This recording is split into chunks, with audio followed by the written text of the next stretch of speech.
बच्चों चलते हैं मेंटल मैथ क्लास 7 के एक नए चैप्टर पर। चैप्टर का नाम है बच्चों कॉन्ग्रेसी ऑफ ट्रायंगल, चैप्टर नंबर 7। जी हाँ, चैप्टर नंबर 7 हम करने वाले हैं। बहुत ही इजी है और इस चैप्टर के अंदर हम अच्छे से डिस्कस करेंगे और आपको बताएंगे कि कॉन्ग्रेंट फिगर क्या होती हैं। ठीक है, आइए चलते हैं यहाँ पर। बच्चों देखिए, सबसे पहले मैं आपको दिखाना चाहता हूँ चैप्टर नंबर 7 कॉन्ग्रेसी ऑफ ट्रायंगल्स। यहाँ पर कुछ दो फिगर हैं। ठीक है, यहाँ पर ABC एक ट्रायंगल, एक है XYZ, जैसा कि आप देख पा रहे हैं अपनी स्क्रीन पर।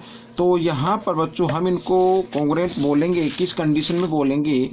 अगर यहाँ पर बच्चों ये AB इक्वल आ जाए XY के और AC इक्वल आ जाए XZ के, ठीक है बच्चों, और यहाँ पर BC इक्वल आ जाए YZ के, तो इस कंडीशन में ये क्या होते हैं? कॉन्ग्रेंट होते हैं। यानी कि अगर इस फिगर को XYZ को उठाकर ABC के ऊपर रख दिया जाए तो ये फिगर जो है पूरी कवर हो जाए। तो इस टाइप की कोई भी आकृति या कोई फिगर आपको दिखती है तो वो कॉन्ग्रेंट कहलाती है। ठीक है बच्चों, अब हम करने वाले हैं यहाँ पर कुछ फिल इन द ब्लैंक्स दिए हुए हैं, उसके ऊपर डिस्कस करेंगे और उसको देखेंगे कि क्या आंसर इनके हो सकते हैं। देखो क्वेश्चन नंबर फर्स्ट में लिखा है फिल अप द ब्लैंक्स। ठीक है, फिल अप द करने हैं। यहाँ पर लिखा two lines segment are congruent if their equal dash है आर इक्वल। ठीक है बच्चों, यहाँ पर टू लाइन कॉन्ग्रेंट है तो वो कॉन्ग्रेंट कब होती हैं? जब उनकी क्या होती है? लेंथ इक्वल होती है। ठीक है, तो यहाँ पर ए पार्ट में क्या आ जाएगा? लेंथ आ जाएगा। तो मैं यहाँ पर लिख देता हूँ ए का आंसर लेंथ। ठीक है बच्चों, ये आपका आंसर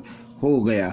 ठीक है, अब हमें करना है बी पार्ट। और बी में क्या लिखा है देखिए, two square are congruent if measurement of their dash are equal. ठीक है, अब स्क्वायर देखिए, स्क्वायर कॉन्ग्रेंट कब होते हैं? जब मान लीजिए स्क्वायर है और एक ये स्क्वायर है। अब यहाँ पर 90 डिग्री तो सभी के एंगल होते हैं, लेकिन अगर इसकी साइड इसके इक्वल आ रही है, ठीक है, यानी साइड्स इक्वल हो, तो यहाँ पर बी में क्या आ जाएगा? साइड्स आ जाएगा। तो अगर साइड्स इक्वल हैं, हमारे पास टू स्क्वायर है और उनकी साइड इक्वल है, तो वो क्या होंगे? कॉन्ग्रेंट स्क्वायर हो जाएंगे। नंबर सी पर हम चलने वाले हैं। यहाँ पर देखो लिखा two circles are congruent if their dash, यहाँ पर आर इक्वल। ठीक है, तो सर्कल जैसे ये देखिए, ये सर्कल मैं बना रहा हूँ इस तरीके से, ये कब इक्वल होंगे? जब इनकी क्या होगी? रेडियस इक्वल होगी। तो इसका आंसर क्या होगा? रेडियस होगा। ठीक है, जब इनका रेडियस क्या होता है? इक्वल होता है, तो वो कॉन्ग्रेंट सर्कल कहलाते हैं। ठीक है बच्चों, ये फर्स्ट क्वेश्चन आपका हो गया। अब हम करने वाले हैं क्वेश्चन नंबर 2। यहाँ पर पहले देख लेते हैं, if triangle ABC congruent triangle PQR। ठीक है बच्चों, find the value of AC by PR। तो AC बाय PR की वैल्यू फाइंड आउट करनी है। आइए मैं आपको बताता हूँ। देखिए मान लीजिए यहाँ पर ये एक ट्रायंगल है जिसका नाम है ABC, ठीक है, और इधर एक ट्रायंगल है जिसका नाम है क्या है? PQR। और ये triangle ABC congruent triangle PQR ये गिवन है बच्चों यहाँ पर। ठीक है, ये गिवन है। अब देखो बच्चों, AB इक्वल होगी PQ के, तो AB इक्वल होगी किसके? PQ के। यहाँ पे AC इक्वल होगी बच्चों किसके? PR के। ठीक है, और साथ ही BC इक्वल होगी किसके होगी? QR के। ठीक है बच्चों, इस तरीके से अब ये इक्वल होगी। लेकिन हमें इस क्वेश्चन के अंदर क्या कहा गया कि AC बाय PR की वैल्यू फाइंड आउट करनी है। यहाँ पर इनकी वैल्यू फाइंड आउट करनी है। ठीक है बच्चों, अब देखो AC यहाँ पर PR इक्वल के साइन से इधर है, हम इसको क्या करते हैं? इधर ले आते हैं, तो इधर तो आकर ये बाई में आ जाएगा PR, तो इधर कुछ नहीं बचा, तो इधर क्या बच गया? 1। तो बच्चों AC बाय PR की वैल्यू क्या होगी? 1 होगी। ठीक है, ये क्वेश्चन आपका सोल्व हो गया है। अब हम करने वाले हैं क्वेश्चन नंबर 3। जैसा कि आप अपनी स्क्रीन पर देख पा रहे हैं, यहाँ पर लिखा है इफ ट्रायंगल PQR। ठीक है, यहाँ पर मैं इसको लिख लेता हूँ। ये देखो triangle PQR congruent triangle ZYX। ठीक है, तो यहाँ पर बच्चों दो ट्रायंगल बना लेते हैं। ये PQR, ठीक है बच्चों, यहाँ पर बना लिया। और एक ये ट्रायंगल है, यहाँ पर इसका नाम दे देते हैं, नाम है इसमें ZYX। ठीक है, तो ZYX इस तरीके से। तो अब साथ ही देखो यहाँ पर हम इस क्वेश्चन को करते जाएंगे। मैं इसको थोड़ा सा फोल्ड कर लेता हूँ ताकि क्वेश्चन भी हम देख सकें। ठीक है बच्चों, जैसा कि आप देख पा रहे हैं यहाँ पर बच्चों, ये देखिए मैं थोड़ा सा इसको ऊपर कर लेता हूँ। यहाँ पर लिखा है पी क्यू। ठीक है, देखो क्या लिखा है, if triangle P Q R congruent triangle Z Y X then what will be the corresponding part of. तो कोरस्पॉन्डिंग पार्ट हमें बताने हैं। तो जैसे पी क्यू है, यहाँ पर पी क्यू, तो पी क्यू का कोरस्पॉन्डिंग पार्ट होगा क्या होगा बच्चों, यहाँ पर जेड वाई। ठीक है, तो यहाँ पर फर्स्ट का है तो पी क्यू इक्वल हो जाएगा किसके, जेड वाई के, तो ये कोरस्पॉन्डिंग पार्ट होगा। साथ ही सेकंड में यहाँ पर गिवन है बच्चों कि जेड एक्स, देखिए ये जेड एक्स यहाँ पर, और ये जेड यहाँ पर थोड़ा सा होगा जेड वाई एक्स, ये एक्स है। ठीक है, यहाँ पर तो उल्टा नाम लिखा है तो थोड़ी सी कंफ्यूजन हो गया था।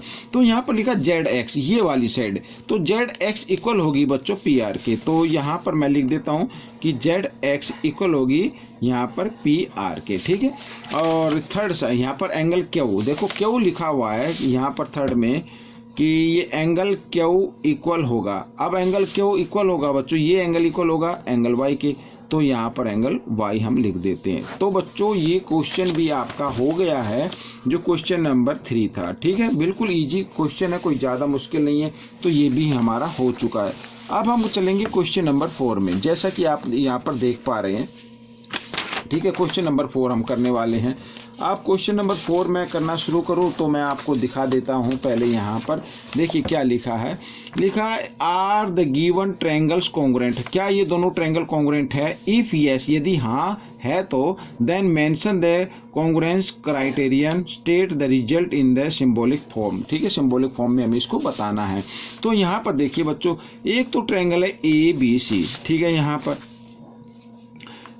एक ट्रायंगल है ए बी सी, और दूसरी ट्रायंगल है बच्चों यहाँ पर, ये देखो उल्टी ट्रायंगल है। ठीक है, इसका नीचे आया यानी आ गया एंगल, तो ए बी सी है, और एक है डी एफ ई। ठीक है बच्चों, तो यहाँ पर लिख दे ट्रायंगल डी एफ ई, इस तरीके से। ठीक है, यहाँ पर अब इसके अंदर सबसे पहले क्या क्या इक्वल है मैं आपको दिखा देता हूँ। देखो यहाँ पर क्वेश्चन नंबर 4 है, ये मैं लिख देता हूँ। तो सबसे पहले बी सी इक्वल है, यानी बी सी इक्वल है किसके, यहाँ पर ई एफ के या एफ ई के आप लिख सकते हैं। तो और ये क्या है, 5 सेंटीमीटर है। ठीक है, हो गया। एक साइड ये है ए सी, तो यहाँ पर ए सी इक्वल है बच्चों, जो आ रही है ए सी इक्वल है क्या किसके, यहाँ पर ये डी ई के, तो डी ई के हम लिख देते हैं, और 3.4 सेंटीमीटर है। ठीक है, साथ ही यहाँ पर एंगल सी इक्वल है बच्चों यहाँ पर एंगल ई के। ठीक है, अब ये इक्वल है 45 डिग्री। अब तो दोनों ट्रायंगल यहाँ पर ए बी सी कॉन्ग्रुएंट हो गए, तो ट्रायंगल डी एफ ई के। ठीक है, और क्राइटेरियन क्या लगा यहाँ पर बच्चों, देखो ये भी साइड है, ये भी साइड है, ये एंगल है, तो आप लिख सकते हैं साइड एंगल साइड, ये ऐसा लिख सकते हैं।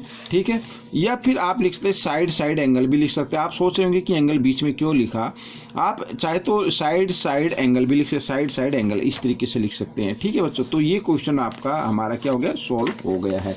तो अब हम चलेंगे क्वेश्चन नंबर 5 के ऊपर, ये जैसा कि आप यहाँ पर देख पा रहे हैं, ये देखिए क्वेश्चन नंबर 5। ठीक है, यहाँ पर क्वेश्चन नंबर ये 5 है, और इसमें हमें क्या फाइंड आउट करना है। देखो लिखा what is the length of side E F. ठीक है, ई एफ की लेंथ हमें फाइंड आउट करनी है। अब मैं इसको थोड़ा सा यहाँ पर बना लेता हूँ क्वेश्चन नंबर 5 को।